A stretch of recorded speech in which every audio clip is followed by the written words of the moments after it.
En el nombre del Padre, y del Hijo, y del Espíritu Santo. Amén. Dios te salve María, llena eres de gracia, el Señor es contigo. Bendita tú eres entre todas las mujeres, y bendito es el fruto de tu vientre, Jesús. Santa María, Madre de Dios, ruega por nosotros pecadores, ahora y en la hora de nuestra muerte. Amén. En el nombre del Padre, y del Hijo, y del Espíritu Santo. Amén. Por favor, siéntense. Queridos amigos, tenemos estos días la ocasión de reunirnos 3 veces. Y el tema general que vamos a tomar para estos encuentros que inauguran la actividad de la Asociación Jesús en Ti Confío en el año 2018, el tema general es bendecidos para bendecir. ¿Ya se lo aprendió? Bendecidos para bendecir.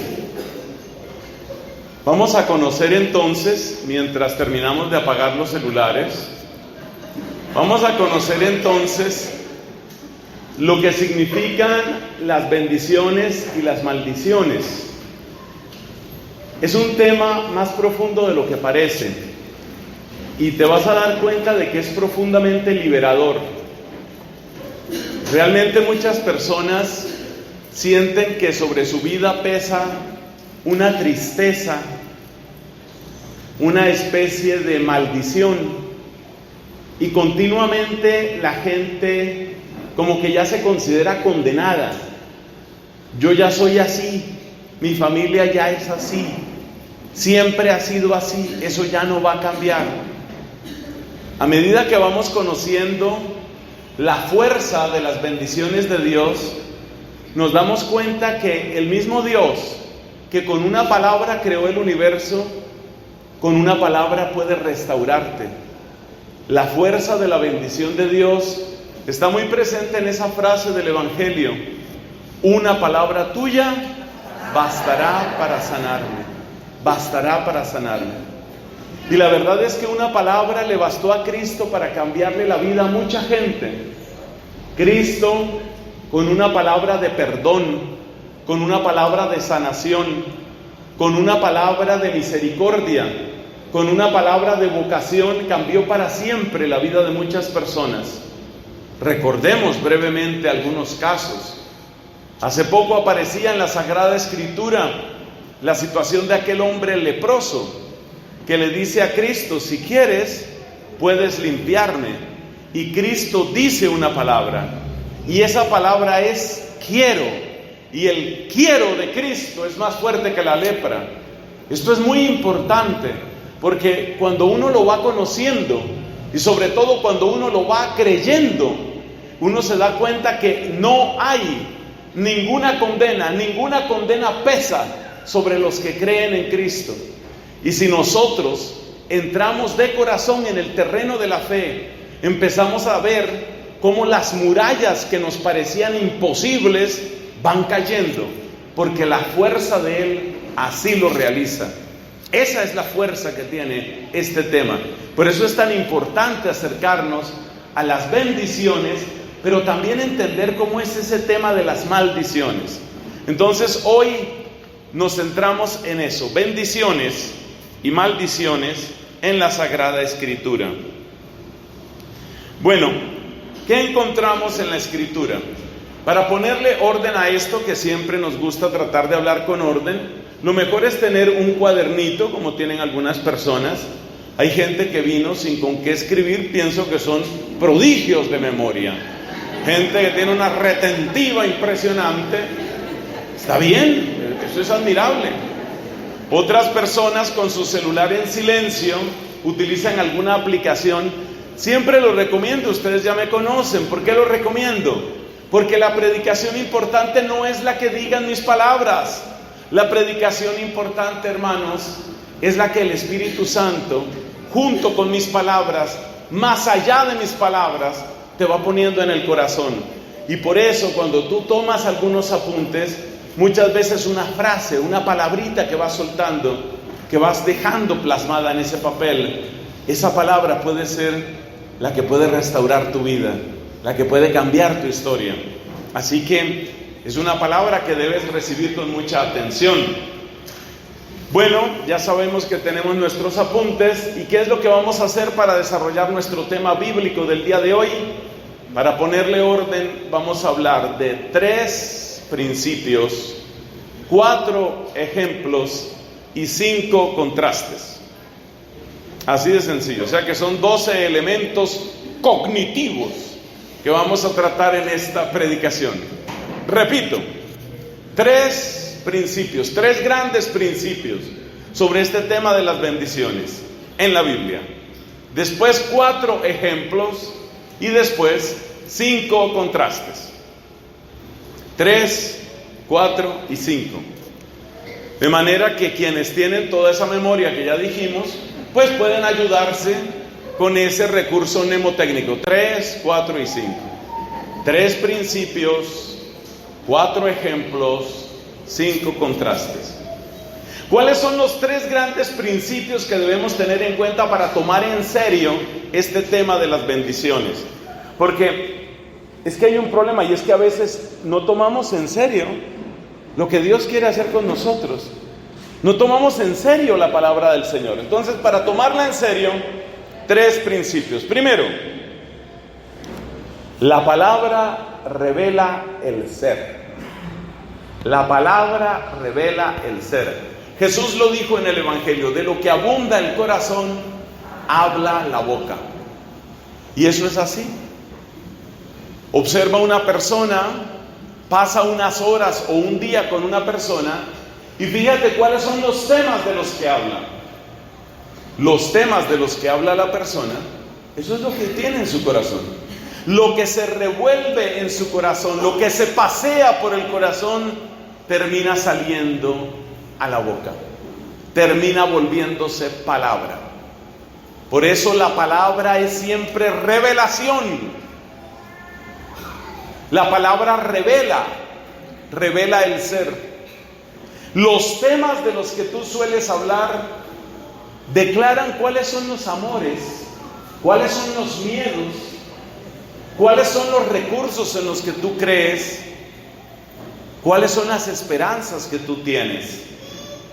Entonces no nos extraña en absoluto ver que una persona que está interesada en el mundo de los negocios durante todo el día está hablando, ya sea con esperanza o con miedo, ya sea con gusto o con preocupación. ¿Está hablando de qué?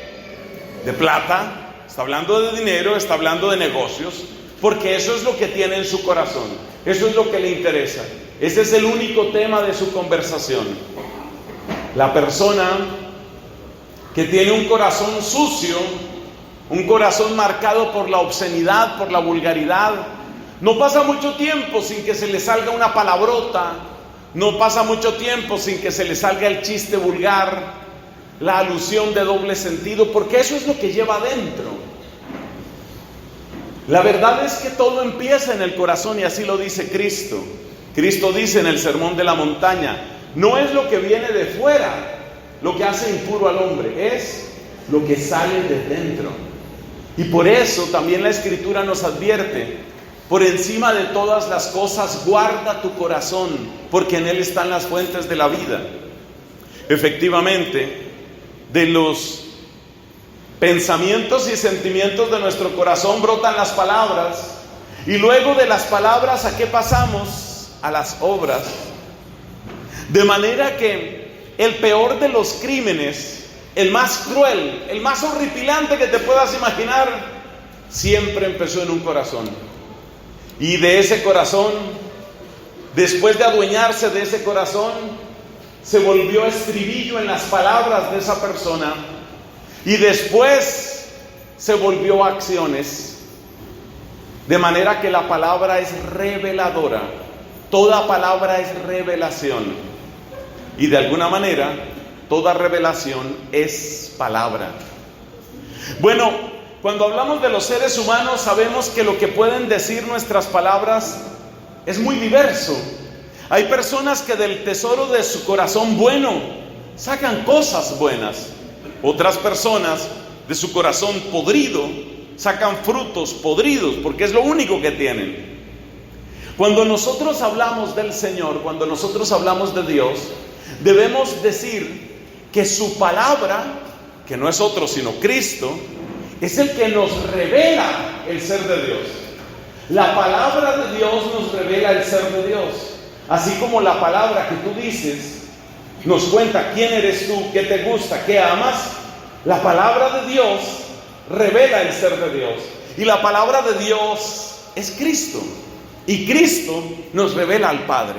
Cristo nos muestra quién es el Padre. Por eso cuando Tomás le dice en la última cena, muéstranos al Padre, muéstranos al Padre, y eso fue Felipe, perdón. Cuando Felipe le dice, muéstranos al Padre y eso nos basta. ¿Cuánto tiempo hace que estoy con ustedes, Felipe? Todavía no me conoces. El que me ha visto a mí ha visto al Padre. O sea que Cristo tenía conciencia de que Él era el revelador del Padre. De tal modo que para conocer cómo es Dios, tenemos un camino cierto y seguro. Tenemos una revelación completa y definitiva. Y esa revelación es la persona de nuestro Señor Jesucristo. ¿Hay una respuesta a la pregunta ¿cómo es Dios? Sí la hay. Basta con mirar a Cristo. Pero hay que mirarlo en profundidad. Hay que escrutar su palabra y hay que encontrar el sentido de sus acciones, de manera que no nos quedemos en la superficie. Porque Él se quejaba de que algunas personas se quedaban solamente en la superficie, sobre todo cuando se trataba de milagros. Se quedaban en la superficie. Así leemos en el capítulo 6 de San Juan. Ustedes me buscan, dice Cristo lamentándose. Ustedes me buscan, no porque hayan entendido el sentido de los milagros, sino simplemente porque comieron hasta saciarse. Es decir, ustedes no han aprendido a verme, ustedes no han aprendido a recibir lo que yo quiero darles. En Cristo está la plenitud de la revelación del Padre, porque Él es la palabra del Padre. Pero hay que saber mirar a Cristo, hay que detenerse mirando a Cristo. Hay que escuchar en profundidad sus palabras y hay que preguntarse con humilde y creyente corazón, ¿cuál es el sentido de lo que Él hace y de lo que Él dice? Solamente así Cristo se convierte en verdadera revelación del Padre para nosotros. Entonces dijimos que esta conferencia tiene 3 principios, 4 ejemplos y 5 contrastes. Y estamos en el primer principio. Es decir, que acabaremos más o menos hora del desayuno, cosa parecida. Entonces, el primer principio es que la palabra es reveladora, la palabra revela, la palabra muestra. Segundo principio, amados hermanos, en nuestro tema precioso, porque usted ya se da cuenta que cuando decimos bendecir, ¿qué será? Benedicere, decir bien. O sea que la bendición es una benedicción, es una dicción buena, es una palabra buena, pero hay que saber entender todo lo que contiene esa sencilla expresión. Entonces, estamos hablando de la bendición.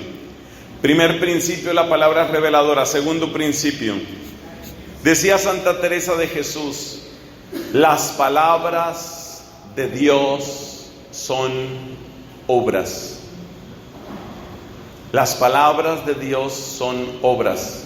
Es decir, que la palabra del Señor no es vana.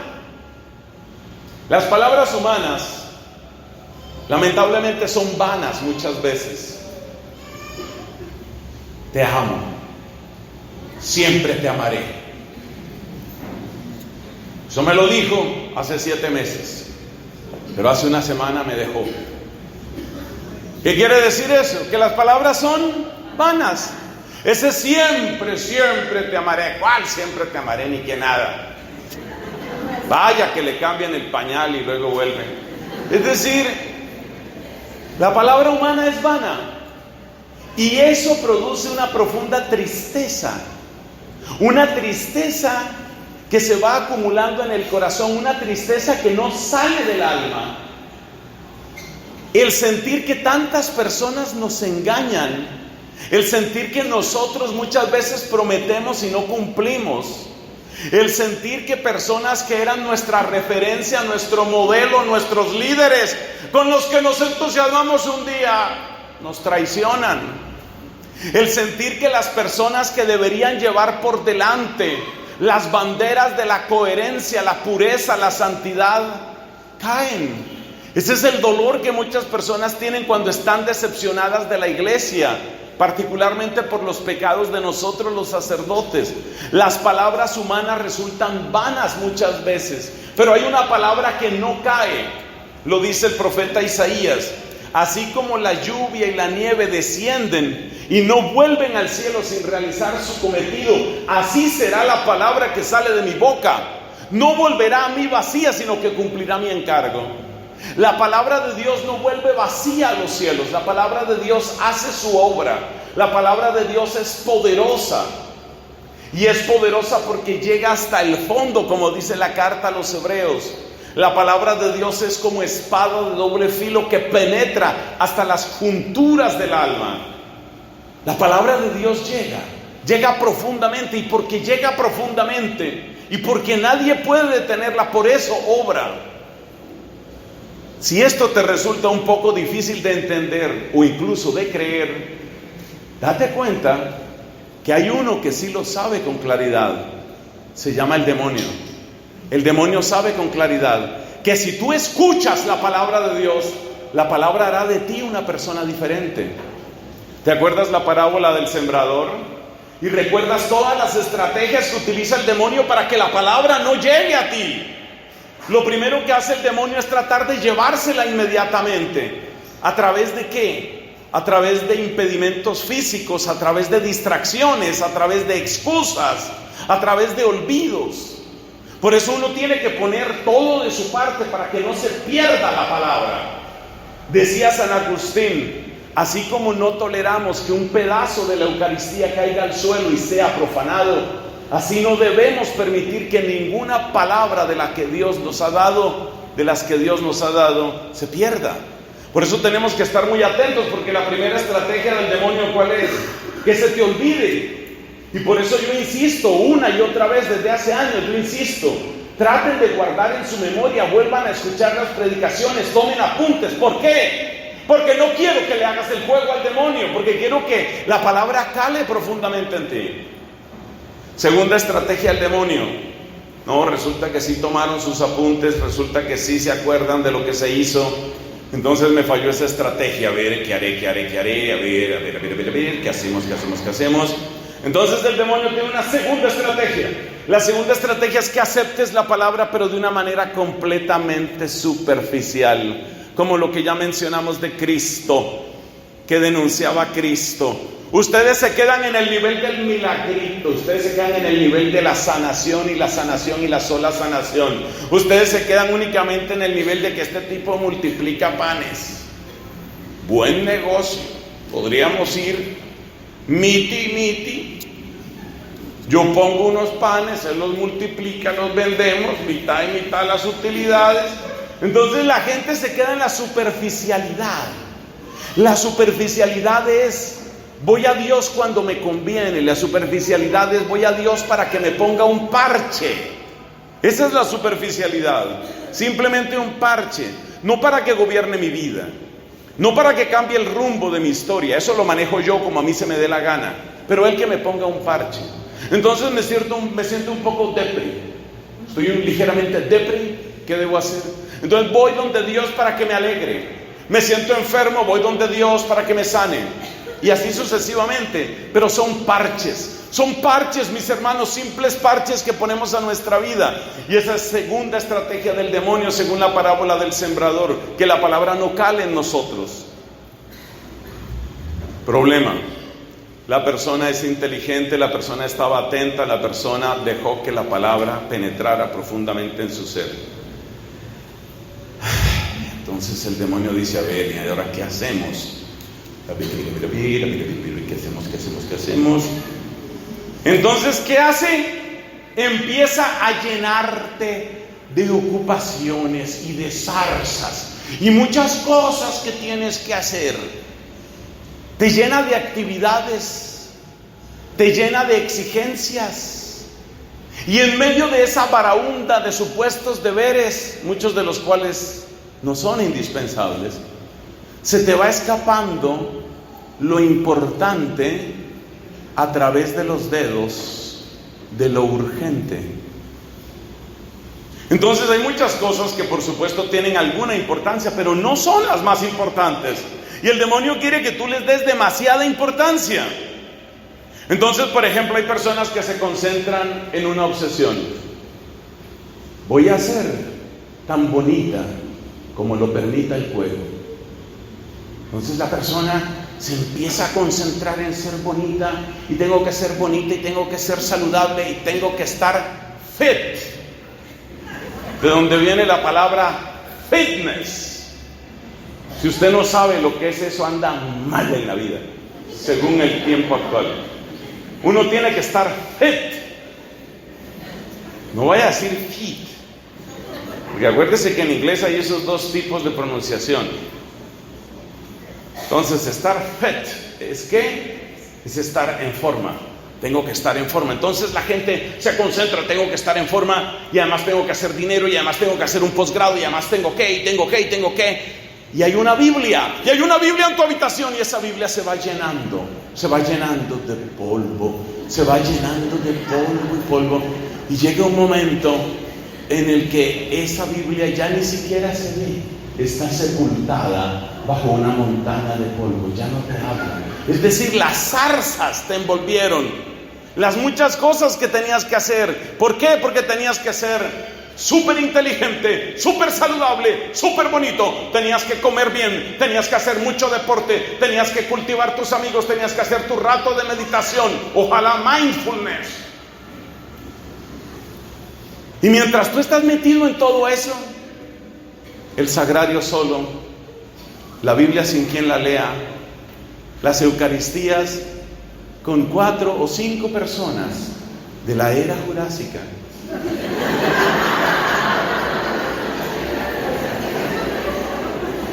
Pero benditas las señoras y señores de la era jurásica, porque la oración de ellos nos hace mucho bien.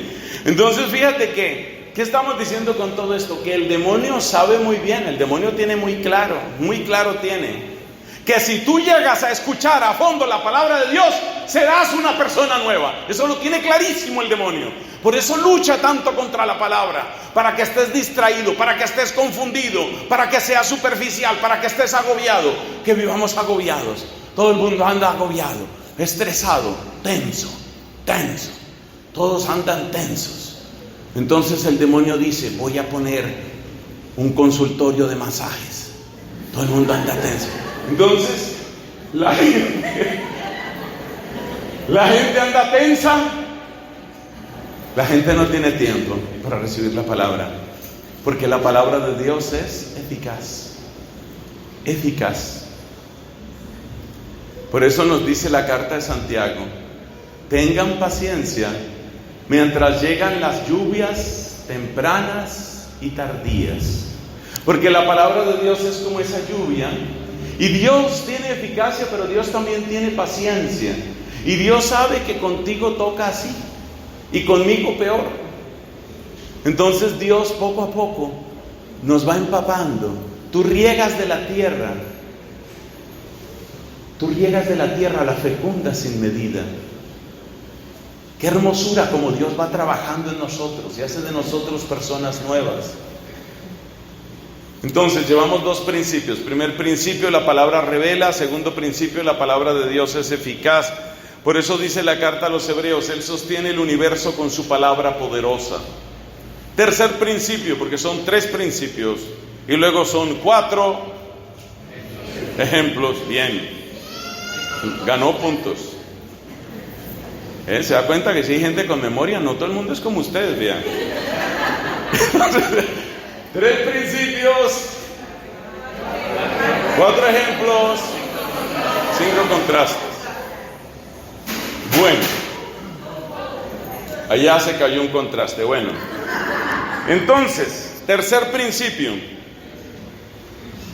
toda obra, buena o mala, trae consecuencias que van más allá de sí misma. Esto es muy interesante cuando hablemos de las bendiciones y cómo repercuten en la historia de las personas. Repito, toda obra, buena o mala, tiene consecuencias más allá de sí misma. Por eso hay personas que en cierto sentido están pagando las consecuencias de cosas que no hicieron. Por ejemplo, si su papá en una época fue un hombre de mucho éxito, pero luego lo agarró el vicio del juego y perdió prácticamente todo el patrimonio de la familia, las consecuencias de la irresponsabilidad de ese adicto al juego afectan a los hijos. Y años después, esa persona sigue afectada por la irresponsabilidad del papá. Entonces uno tiene que darse cuenta de que las acciones que nosotros hacemos van más allá de nosotros mismos. Una persona puede incluso estar ya muerta y sin embargo las consecuencias de sus acciones siguen. Esas consecuencias están todavía. Esto es muy interesante porque es uno de los argumentos que plantea Santo Tomás de Aquino para hablar de la diferencia entre el juicio particular y el juicio universal. Porque una pregunta que uno se puede hacer desde la teología es ¿por qué se necesitan dos juicios? Nosotros enseñamos que hay juicio particular y enseñamos que hay también juicio universal. Y la pregunta es, ¿y por qué se necesita juicio universal si ya hubo juicio particular? ¿A qué llamamos juicio particular? Juicio particular es lo que sucede cuando la persona muere. Básicamente, cuando la persona muere, lo que sucede es que encuentra en una profundidad y en una claridad inmensa todo lo que ha sido. Algunos describen eso como si fuera una película que pasa a alta velocidad. La gente que ha estado en esas experiencias que llaman de vida después de la muerte o experiencias cercanas a la muerte, siempre hablan de una luz, una claridad, una manera de verse, una manera nueva de verse, de ver lo que han sido. Entonces el juicio particular tiene que ver con eso, tiene que ver con una manera de ver lo que tú has sido. Y de ese juicio particular depende ciertamente la eternidad, porque la decisión básica, digamos la alternativa fundamental es salvación o condenación. Pero entonces, ¿por qué se necesita un juicio universal? Pregunta Santo Tomás de Aquino y responde, porque las consecuencias de los actos que tú hiciste no han terminado de aparecer. Es decir, ¿cuándo se sabrá del bien que tú hiciste? ¿Cuándo se sabrá completamente del bien que tú hiciste? Con el paso de los siglos. Con el paso de los siglos. Fíjate que nosotros aquí citamos escritos de San Pablo, de San Mateo, de San Pedro. Murieron hace 2000 años y nos siguen haciendo bien a nosotros. Acabo de citar a Santo Tomás de Aquino, murió hace más de 700 años y nos sigue haciendo bien a nosotros. Entonces uno se tiene que dar cuenta de que lo que uno es tiene consecuencias más allá del espacio vital que uno ha ocupado, para lo bueno o para lo malo. Hay profesiones, hay ocupaciones que tienen una mayor repercusión por el tipo de profesión. Por ejemplo, la vocación de los maestros. Un maestro está llamado a impactar generaciones y a transformar siglos. Los maestros. Detrás de las grandes figuras, esos que aparecen como más visibles, ya se trate de líderes militares o de grandes santos, suele haber maestros. Por una curiosidad, ¿habrá entre ustedes algunos que se dediquen a la docencia? ¿Habrá entre ustedes algunos? Levanten la mano por si acaso hay aquí maestros de cualquier nivel que sea, primaria, secundaria, estudios superiores. Pero levanten la mano sin pena, que esto no es para un sindicato, levanten. Sí, es que hay todos avergonzados. No, levanten, sí, sin pena, eso, que se vea. Gracias. Los maestros pueden hacer un bien inmenso. Un maestro nunca sabrá hasta dónde llegaron sus palabras. Yo puedo recordar palabras que me dijeron mis maestros hace mucho tiempo. Seguramente la misma persona ya no se acordaría lo que dijo y me sigue haciendo bien. Algunas palabras siguen haciendo daño. Entonces uno tiene que darse cuenta que vivir como humanos tiene una responsabilidad que va muy lejos. Otra profesión que por supuesto tiene una gran repercusión es la de los sacerdotes, de nosotros los sacerdotes. Es impresionante lo que Dios puede hacer a través de un sacerdote, a pesar de las limitaciones que nosotros tenemos. Hay cosas absolutamente fantásticas que Dios hace. Y también cuando cometemos errores, hay daños que tienen repercusiones de décadas y yo no sé si de siglos. Fíjate, este hombre era sacerdote y era religioso, Martín Lutero. Y las decisiones que él tomó, fíjate hasta dónde nos han llevado, fíjate lo que ha pasado. Por supuesto, él no fue solo en su situación. También hay que tener en cuenta el contexto y bueno, la gente del lado católico en qué estaba. Entonces el tercer principio es: todo lo que hacemos tiene repercusiones, todo lo que hacemos tiene repercusiones. Y esto es muy importante porque si tus palabras y si tus acciones son bendición, tus bendiciones se van a prolongar más allá de ti.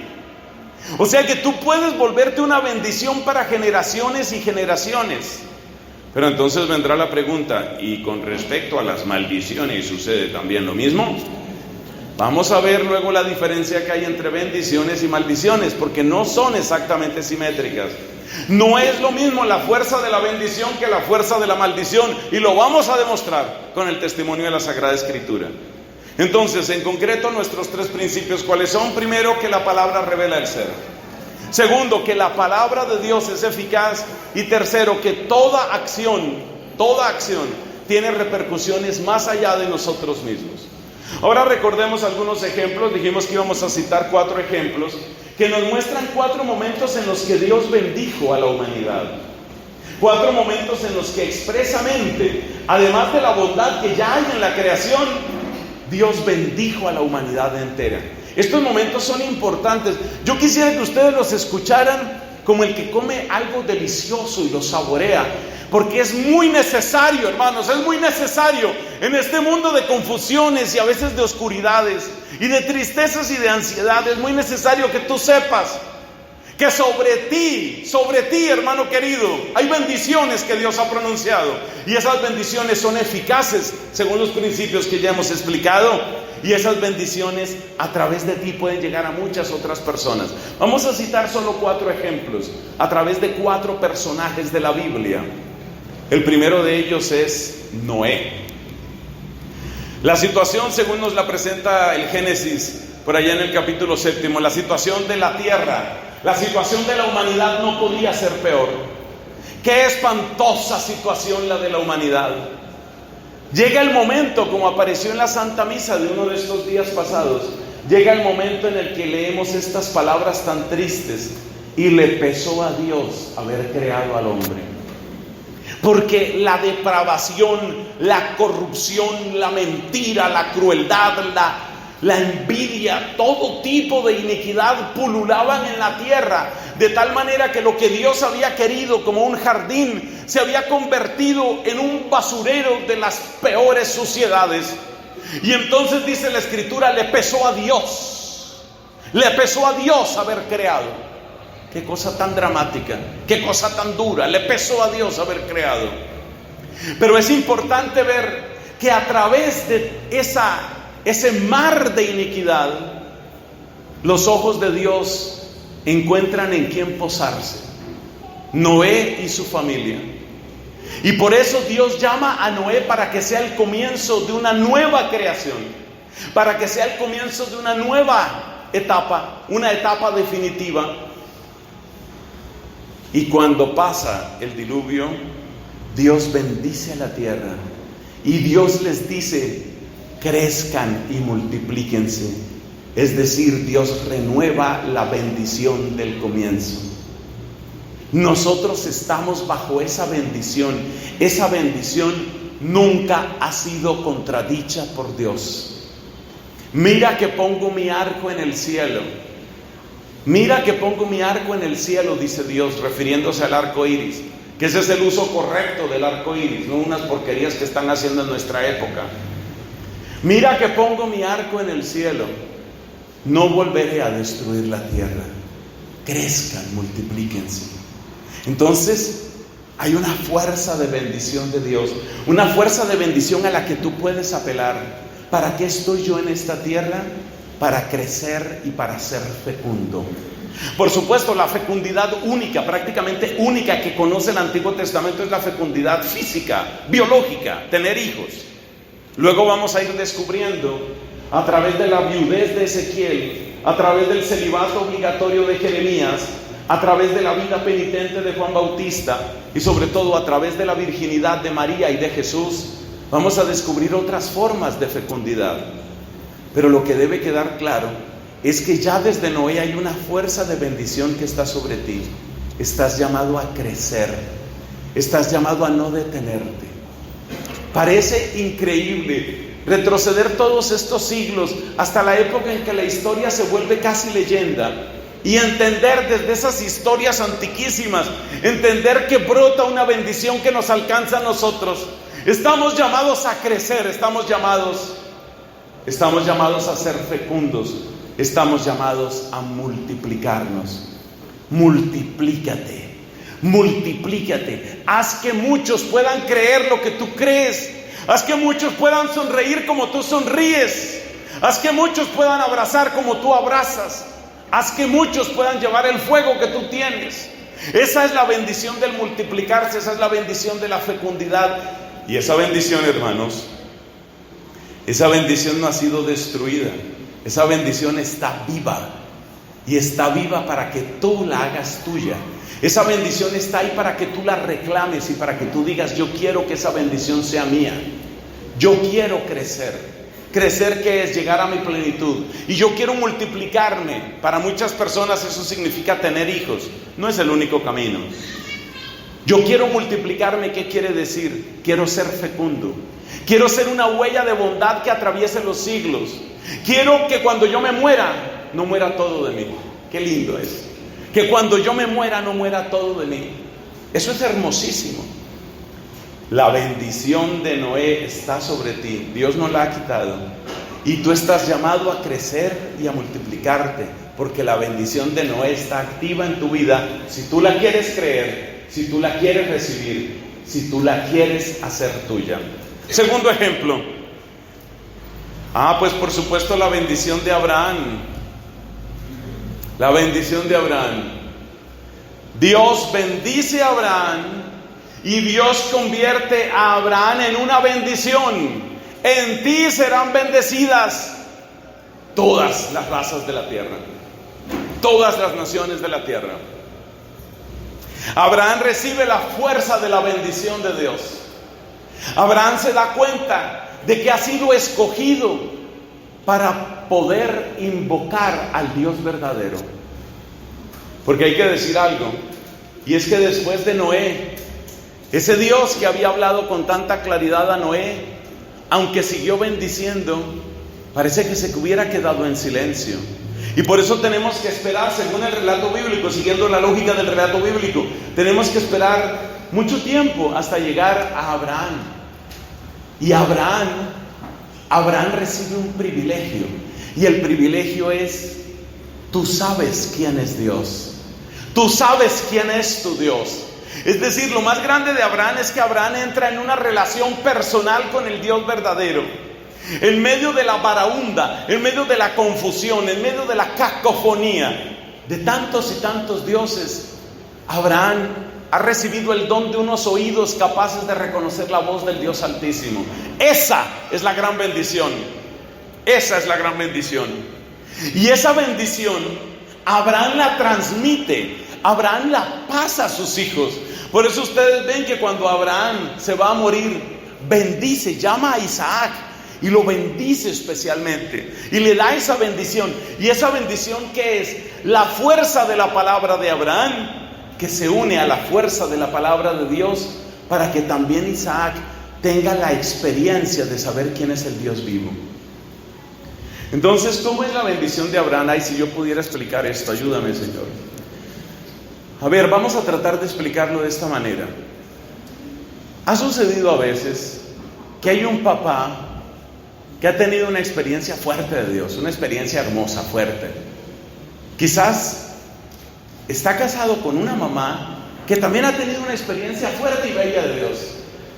Y sin embargo, todos sabemos que la fe no se puede meter en una inyección a los hijos. Y a veces los papás,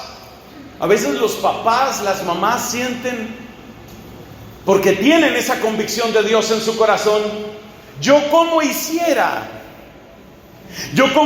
para que mis hijos pudieran sentir esto que yo estoy sintiendo, esta alegría de servir al Señor y esta claridad para no dejarse llevar por tantas mentiras de nuestro tiempo. Yo sé que muchos papás quisieran tener algún tipo de recurso para poder darle eso a sus hijos. ¿Cómo pudiera yo llevar a mi hijo a que tuviera también esta clase de experiencia? A veces los papás parece que lo logran, a veces parece que no lo logran. No es fácil, no hay una fórmula. Pero la Biblia sí nos cuenta de una fórmula. ¿Qué fue lo que le regaló Abraham a Isaac cuando lo bendijo?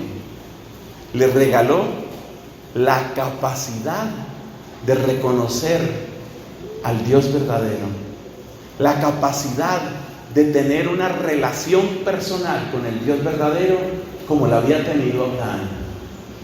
Y esto es lo que vamos a destacar especialmente en el tercer día de nuestras predicaciones, porque cuando hablemos de cómo nosotros estamos llamados a bendecir, yo quiero exhortar desde ya a todos los papás y mamás que están aquí, lo más cercano que tú puedes hacer para que tus hijos tengan esa misma relación, incluso mejor que la tuya, esa misma relación personal y profunda con el Señor. Lo mejor que tú puedes hacer es llenarlos de bendiciones. Bendícelos muchas veces, a veces en voz alta, pero muchas veces sin siquiera mover tus labios. Pero bendícelos y bendícelos. Ese es el camino que nos muestra la Escritura. Llena de bendiciones a tus hijos, llena de bendiciones a tus amigos, llena de bendiciones tu lugar de trabajo, porque es a través de la fórmula de bendición como se transmite la experiencia. Esa experiencia es un regalo. Esa experiencia es un regalo. Y eso es lo que hizo Abraham por Isaac. Y luego Isaac se dio cuenta que era necesario que esa bendición particular pasara a la siguiente generación. Y bueno, ahí apareció Rebeca haciendo de las suyas. Ustedes saben que hay mamás que son así. Luego dicen que las mamás no tienen preferencias. Entonces Rebeca dijo, no, mejor Jacob y no Esaú. Y entonces se las arregló. Y la bendición la recibió ¿quién? Jacob. ¿Qué era lo que recibía Jacob? En medio de sus miserias, porque la Biblia no está diciendo que lo canonicemos, por lo menos no en ese momento de su vida. ¿Qué fue lo que recibió Jacob? La capacidad de reconocer el paso y la presencia del Dios verdadero. Y eso se ve luego en la historia de Jacob. Entonces, esta historia de Abraham, esta historia que empieza con Abraham es muy bella y muy importante porque nos está contando qué es lo que nosotros podemos hacer, qué es lo que nosotros podemos y debemos hacer, particularmente con los hijos, con los amigos, con los alumnos, con las personas que tenemos cerca. Es muy necesario, algunos de ustedes yo sé que están comprometidos en labores de evangelización en sus parroquias, en sus grupos. Es muy necesario bendecir a las personas, bendíganlas. Recuerden que para bendecir no siempre hay que mover la boca. Que los corazones de ustedes sean manantiales de bendición. Cuando ustedes entren por primera vez a un salón de clases, por ejemplo para los profesores, lo primero que han de hacer, bendiga a esta persona. Usted es médico, entra un paciente, entra un enfermo, no mire por favor a una billetera caminando. Bendiga a ese paciente, bendígalo, bendiga a ese hombre, a esa mujer. Usted va a atender a una persona porque es psicólogo, bendiga a esa persona, empiece por bendecirlo. Sellen todas sus relaciones con la bendición del Señor. Esa es la manera de pedirle a Dios, reproduce en esta persona lo mejor de lo que me ha sucedido a mí. Usted va a hablar con su amiga, usted va a hablar con una persona con la que se está volviendo más amigo o más amiga. Bendiga esa relación, bendígala, para que no entre el enemigo ahí, bendígala. Que esta amistad que usted está afianzando, por ejemplo, usted tiene una nueva amiga Y entonces usted, señora, está feliz con su nueva amiga y conversan, y eso se les va la batería del celular. Y conversan y hablan. A veces, para economizar tiempo, hablan al tiempo y sigue la comunicación. Es decir, usted siente que ha encontrado una gran amiga. Bendigan en su corazón para que esa amistad sea buena, para que sea agradable a Dios. Para allá va este encuentro. Ustedes saben que una de las plagas que más hace daño en la sociedad y en la iglesia, lo ha dicho muchas veces el Papa Francisco, es el chisme. Y el chisme es un virus espantoso que se mete en la comunicación. Entonces Abraham nos enseña que la manera de transmitir lo mejor de ti a tus amigos, a tus amigas, a tus hijos es bendecir. ¿Y cuántas veces debo bendecir a mis hijos? Muchas. Procura que casi cada respiración del día sea una bendición para ellos. Si amas a una persona, bendícela muchas veces. Automáticamente el Señor va entrando en esa relación. Los novios han de bendecirse muchas veces, a veces hablando, a veces sin hablar. No le den tanta importancia a las palabras habladas que mueven el aire. Lo importante es que se muevan los corazones. Bendigan ustedes a ese novio, a esa novia, bendíganla muchas veces. El Señor va entrando, va tomando poder en la relación, y esa relación va a ser limpia y va a ser bella, y no va a ser una relación que destruye, que acaba mal, que se ensucia. Va a ser una relación hermosa. El Señor está ahí, el Señor está obrando. Eso nos enseña Abraham. Tercer ejemplo. Dios enseñó a Moisés cómo tenían que bendecirse. ¿Se acuerdan la lectura del 1 de enero? ¿Fueron a misa el 1 de enero? Sí. ¿Estaban lúcidos? No mucho, no parece que mucho. ¿Estaban lúcidos? Sí. La primera lectura tomada del libro de los Números decía: con esta fórmula se bendecirán. El Señor te bendiga y te guarde. El Señor te muestre su rostro. ¿Ve? Entonces eso está en el libro de los Números. O sea que Dios le dio una fórmula de bendición a Moisés. Y lo más importante y lo novedoso de esa bendición, ¿qué es? El Señor te muestre su rostro. Que el Señor te muestre su rostro. Que detrás de todo lo que busques, busques el rostro de tu Señor. Que busques el rostro de tu Señor. Porque de lo que se trata es de eso, que el Señor te busque, que el Señor te muestre su rostro. O sea que con esa fórmula bendita de bendición que está en el libro de los Números, me parece que en el capítulo 6, ustedes verificarán, los que tengan ahí sus respectivas Biblias o en silencio ustedes miran, pero me parece mucho que es en el capítulo 6, está esa fórmula preciosa de bendición. ¿Y quién nos muestra eso? Que la bendición es la que le marca una ruta en la vida. Una persona bendecida es una persona que está buscando el rostro de Dios. Y que no se me olvide para dónde voy, voy para ese rostro. Yo no camino porque sí, yo no camino al azar. Yo camino esperando el abrazo, la mirada, la sonrisa de mi Dios. Porque ahí está la plenitud. ¿Cuál es la definición clásica del cielo según la teología de nuestra Iglesia Católica? Es la visión beatífica.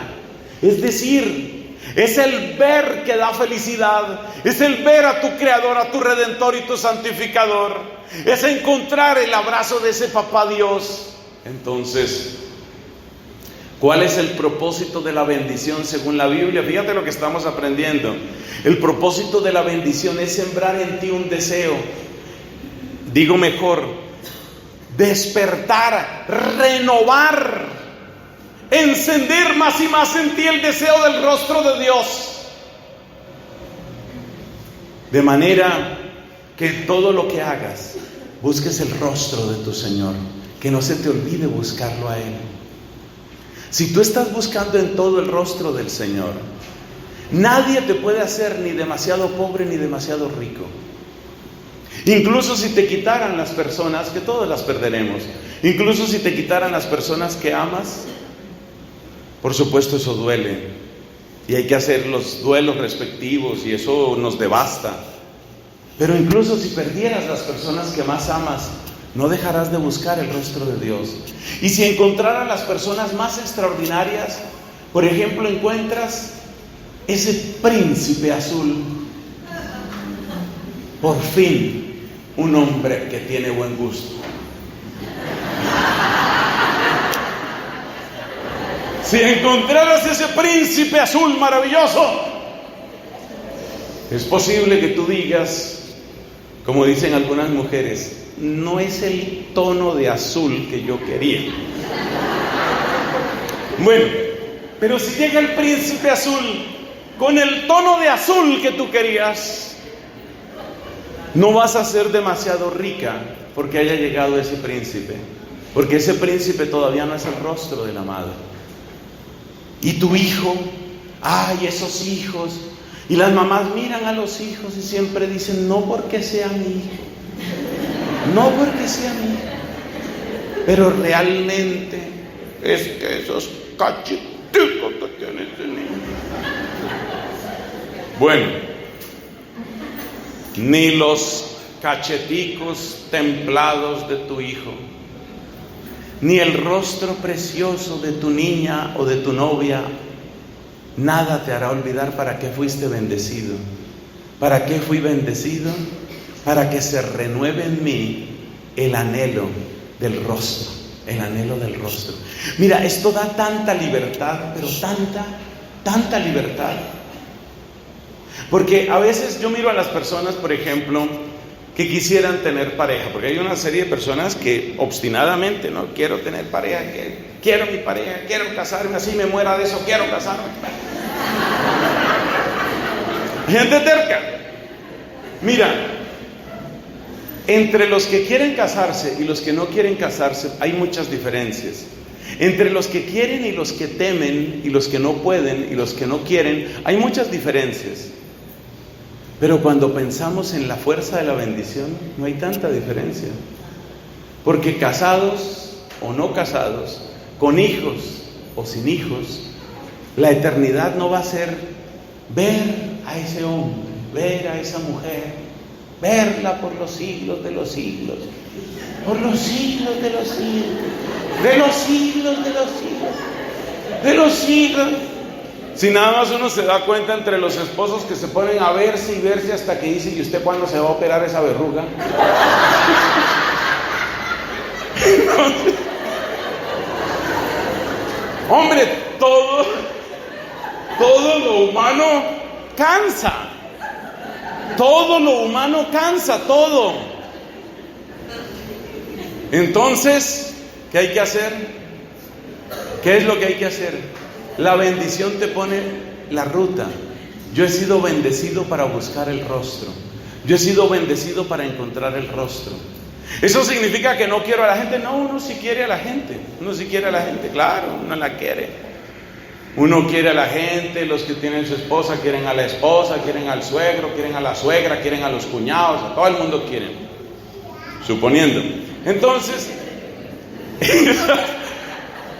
uno sí quiere a la gente, pero uno nunca es ni demasiado rico ni demasiado pobre. No se le olvide esa frase que es bonita. Para el que busca el rostro de Dios, no es, ¿cómo es la frase? El que busca el rostro de Dios nunca es demasiado pobre ni demasiado rico. Nunca, nunca. Nadie puede quitarme el hambre de ese rostro y nadie puede saciar el hambre de ese rostro. Y eso hace que uno sea muy humilde. Esto se parece a 1 Corintios 7. Queda como solución que los que tienen como si no tuvieran, los que negocian como si no negociaran, los casados como si no lo estuvieran. ¿A qué se refiere San Pablo ahí? Hombre, a que no absolutice las cosas del tiempo presente, hermano. Porque usted está buscando el rostro. Cuarto y último ejemplo. Se nos fue el tiempo, Dios mío.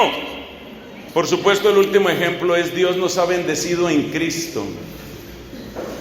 Son 4 ejemplos. 3 principios, 4 ejemplos. El cuarto ejemplo es Cristo. Dios nos ha bendecido en Cristo con toda clase de bendiciones espirituales y celestiales, Efesios capítulo 1. Pero no nos detenemos en eso porque mañana precisamente el tema es ese. Mañana el tema se llama bendecidos en Cristo. Todas las bendiciones que nos han llegado a través de Cristo y cómo esas bendiciones han de hacerse operativas, activas, reales en ti. Ese es el tema de mañana. Así que nuestro cuarto ejemplo, por supuesto, es la persona de Jesucristo, pero no lo desarrollamos aquí porque tenemos mañana toda una predicación sobre Cristo. Terminamos con nuestros 5 contrastes. Primer contraste: no son paralelas la bendición y la maldición. Esto es muy importante. La fuerza de bendición es inmensa. La fuerza de la maldición es chiquita, es limitada. ¿Sabes por qué? Porque la fuerza de la bendición pertenece a Dios, mientras que la fuerza de la maldición es únicamente de una criatura. Efectivamente, el enemigo malo quiere que nosotros seamos como él y que vivamos como unos maldecidos, como unos malditos. Eso es lo que quiere, pero es el querer de una criatura. Por eso nos enseña claramente la Sagrada Escritura que nosotros no podemos comparar la bendición y la maldición. No se pueden comparar, porque la fuerza de la bendición pertenece al Creador, mientras que la fuerza de una maldición es apenas de una criatura. Y hay quien gana: el Creador. 1000 veces el Creador, 1000 millones de 1000 millones de 1000 millones de 1000 millones de 1000 millones de veces el Creador. La victoria es del Creador. Entonces uno no puede comparar. Hay personas que se preocupan mucho por esto, porque dicen: no, pero es que a mi abuelito lo maldijeron, es que una vez un sacerdote en un ataque de ira nos maldijo, es que por ahí había una señora que fumaba un tabaco terrible y esa señora nos maldijo. Mira, son criaturas, son criaturas. Solamente Dios tiene fuerza. Y por eso, del único que tenemos que sentir temor, santo temor, es de Dios. Porque claro, de que nos preserve el Señor, pero si nosotros le damos la espalda, Él también nos dará la espalda. Y fíjate las palabras de Mateo 25, que no las podemos arrancar de la Biblia: id malditos, ahí sí los llama malditos, al fuego eterno, preparado para Satanás y sus secuaces. Mateo capítulo 25. O sea que efectivamente de ese sí hay que tener temor. De Dios hay que tener temor. Claro que hay que tener temor de Dios. Temor que no debe quedarse en el simple miedo. Sí, hay que tener temor de Dios. De Él sí, pero de las criaturas no. Y mi único temor tiene que ser no ofender a ese Señor. Y por supuesto no ofender a Dios. Es al principio resultado de una especie de miedo, porque sé que las consecuencias serían terribles. Pero no ofender a Dios en la vida de los santos siempre es el fruto del amor. Y por eso el don del temor de Dios es uno de los 7 dones del Espíritu Santo. Entonces, el primer contraste es: no son comparables la bendición y la maldición. Y por eso también dice San Pablo: hay carne que ha sido, les dice a los corintios, hay carne que ha sido ofrecida a los ídolos, carne ofrecida a los demonios. Y los corintios le preguntaban: ¿se puede comer de esa carne? ¿No será que se nos prende la maldición? Y les dice San Pablo: no. Todo lo que ustedes comen con acción de gracias queda limpio, porque es más fuerte la bendición. La bendición es fuerte, la bendición es poderosa. Segundo elemento, dentro de estos contrastes: Dios puede obligar a bendecir, para que se note que Dios es el Señor. Lee por favor cuando tengas tiempo Números capítulo 24. La historia impresionante de un brujo de la antigüedad llamado Balaán, que se supone que era muy eficaz en sus maldiciones. Y un rey contrató a ese brujo para que maldijera las huestes de Israel, para que maldijera a Israel. Y cuando Balaán vio las tiendas de Israel e iba a empezar a maldecir, no pudo, no le salían las palabras. Y tuvo que decir: hermosas son las tiendas de Israel. Es lo mismo que pasa en muchos exorcismos. Por supuesto que el demonio se recome de rabia, pero muchas de las palabras grandes para proclamar el señorío de Jesucristo y la belleza y la pureza y la majestad de María Santísima las ha tenido que decir el demonio en los exorcismos, porque ahí se muestra que Dios es el fuerte, Y esto es muy importante tenerlo en cuenta para no vivir asustados con las maldiciones y una maldición. No, Señor, la fuerza de la bendición. Dios puede transformar, Dios puede obligar a bendecir. El tercer punto precisamente es: Dios transforma en bendiciones las maldiciones. Mira por favor segundo libro de Samuel, capítulo 16.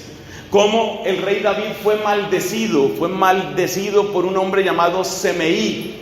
Semeí, que era de la casa del rey Saúl, empezó a maldecir al rey David y le tiraba piedras y le tiraba tierra y lo llamaba maldito, y usted es un usurpador del trono porque tenía que estar gobernando, era uno de la casa de Saúl. Y David, con una serenidad y con una humildad muy grande, dijo: Dios puede transformar en bendiciones las maldiciones que hoy estoy recibiendo. ¿Y sabes por qué? Porque cuando nosotros recibimos la rabia, la ira del enemigo, manteniéndonos firmes a Dios, cualquier cosa que nos digan, cualquier ataque que nos digan, se convierte en bendición para nosotros. Esa es la fuerza de la bendición. Si tú permaneces fiel al Señor, cualquier cosa que digan para destruirte solo sirve para revelar que tú eres fiel, y por eso aumenta tu cuota de bendición. No tengas miedo, te digo y te repetiré. No tengas miedo de cualquier palabra que te digan, de las burlas que te digan, de los insultos. No tengas miedo, jovencita. No tengas miedo, joven. No tengas miedo de que te ridiculicen. No tengas miedo de que digan que tú eres tonto, que tú eres puritano, que tú eres rezandero, que no tengas miedo. Cada uno de esos insultos, y si fueran peor maldiciones, se convierte en bendición para ti, porque cada una de esas palabras está demostrando que tú eres fiel al Señor. No tengas miedo de esas maldiciones. Es impresionante la manera como el infierno abre sus fauces y trata de derramar ese río, como nos cuenta Apocalipsis capítulo 12, para destruir la obra de Dios. Y sin embargo, es el Señor el que se alza en victoria. Él transforma las maldiciones en bendiciones. No tengas ningún miedo. Y si te insultan y si te atacan, cada ataque solamente demuestra quién es el que está a tu lado, quién es el que está dentro de ti. Y no podrán contigo. Acuérdate lo que le dijo Dios al profeta Jeremías: lucharán contra ti, pero no podrán, porque yo te voy a hacer como una muralla y no van a poder contigo. Porque tú eres fiel al Señor.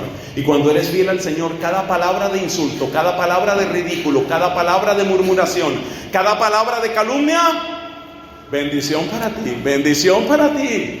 Y tienes que regocijarte. Ahora entiendes mejor Mateo capítulo 5. Alégrense cuando los maldigan, alégrense cuando los persigan, dice Cristo. Es por esto, porque cada maldición de los enemigos simplemente revela tu fidelidad a Dios, y con tu fidelidad revelada crece tu bendición. Así que ánimo. Cuarto punto, estamos llegando al final, señoras y señores.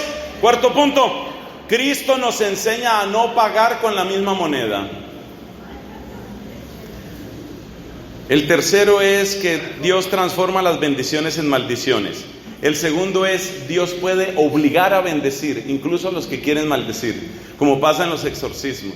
Dios obliga a bendecir a la persona. Es impresionante. El tercero es: Dios transforma las maldiciones en bendiciones. El cuarto punto es: Cristo nos enseña a no pagar con la misma moneda. ¿Por qué? Porque cuando tú pagas con la misma moneda, dejaste que entrara la maldad en tu corazón. Si alguien te maldice y tú maldices, si alguien te insulta y tú entras en la misma pelea y te enganchas en la misma pelea, el mismo odio que tenía el otro ya se te entró a ti. Y esa es tu derrota.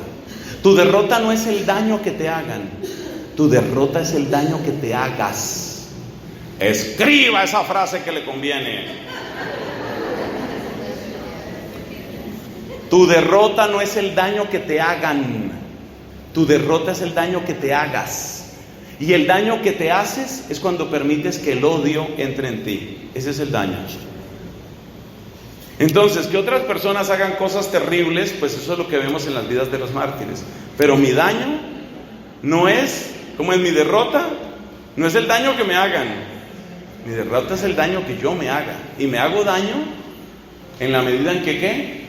En la medida en que permito que el odio entre en mí. Eso es lo que me hace daño, porque ahora ya tengo el veneno adentro. Que el veneno me salpique desde fuera, ahí no hace nada. Pero que el veneno se meta adentro, ahí sí. Eso pasa como con el veneno de la serpiente. En general, ese tipo de venenos para poder actuar tienen que entrar en el torrente sanguíneo. Si no, no hacen daño. Entonces, mientras el veneno te salpica, te puede producir irritación o lo que sea, pero en general los venenos no hacen daño así, los venenos de serpiente. El veneno de serpiente solamente hace daño si tú le permites que te entre dentro de ti. Quinto y último contraste, los apóstoles nos enseñan que el que está en nosotros es más fuerte que el que está en el mundo. Primera carta de Juan, capítulo 4, versículo 4. Primera Juan 4, 4. Primera de Juan 4, 4. Para que tengas eso en cuenta, por favor. El que está en ti, el Espíritu Santo que está en ti es más fuerte que el espíritu del mundo. No tengas miedo. Esto es muy importante para todos, pero especialmente para los que estén más tentados. Mira, uno tiene etapas en la vida en que uno está muy tentado de muchas cosas. Tentado de traicionar, tentado de robar. Y a uno se le va metiendo una idea en la cabeza: ¿yo por qué voy a ser el único tonto? A veces uno entra a un lugar y parece que todo el mundo roba, todo el mundo miente, y uno dice: entonces yo soy el único bobo aquí. A veces hay chicos, hay chicas que llegan a la universidad y dicen: aquí la única que cree en la pureza soy yo, soy la única tonta aquí. Todas las demás lo pasan bueno, y yo aquí la única tonta, sola, boba. No, esto está muy aburrido. Esto está muy aburrido.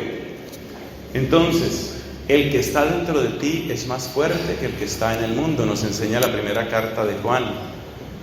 Y hay que responder con una bendición. Termino con estas palabras de San Pedro, primera carta de Pedro, capítulo 3. Procuren todos tener un mismo pensar y un mismo sentir, con afecto fraternal, con ternura, con humildad. No devuelvan mal por mal, no devuelvan insulto por insulto.